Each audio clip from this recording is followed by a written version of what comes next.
तो सबसे पहले जो फाउंडेशन आपको डालनी है वो एनसीईआरटी की बुक से डालनी है, और साथ में एक न्यूज़पेपर कम से कम और एक करंट अफेयर्स मैगजीन।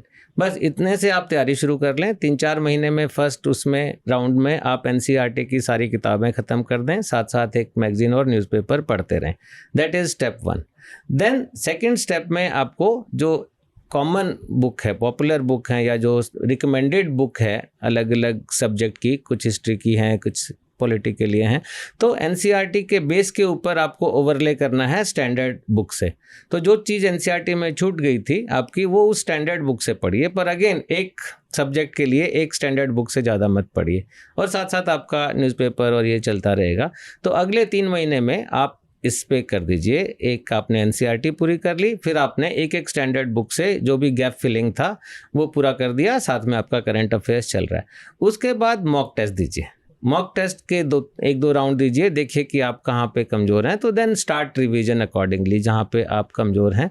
तो इसमें आपका 8-9 महीने लग जाएंगे। थोड़ा आपको उसके बाद ये करना है कि साथ साथ राइटिंग प्रैक्टिस भी करनी है। तो डेली आंसर राइटिंग बहुत इंपॉर्टेंट है। आंसर राइटिंग बहुत इंपॉर्टेंट है। प्रीलिम्स के लिए मॉक टेस्ट, मेंस के लिए आंसर राइटिंग प्रैक्टिस।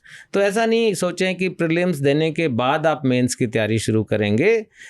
प्रीलिम्स के साथ साथ थोड़ी मेंस की तैयारी शुरू कर दें, जो आपका एक ऑप्शनल सब्जेक्ट है जो प्रीलिम में नहीं आएगा लेकिन मेंस में आएगा, और थोड़ा आंसर राइटिंग प्रैक्टिस या ऐसे राइटिंग प्रैक्टिस, कुछ भी लिखिए रोजाना। कुछ आप या रोजाना नहीं लिख सकते हैं, एक वीक में 2-3 पेज लिख दीजिए, ऐसे टाइप में कोई भी सब्जेक्ट पे लिख दीजिए, या पुराने जो टॉपिक्स हैं उन पे लिख दीजिए।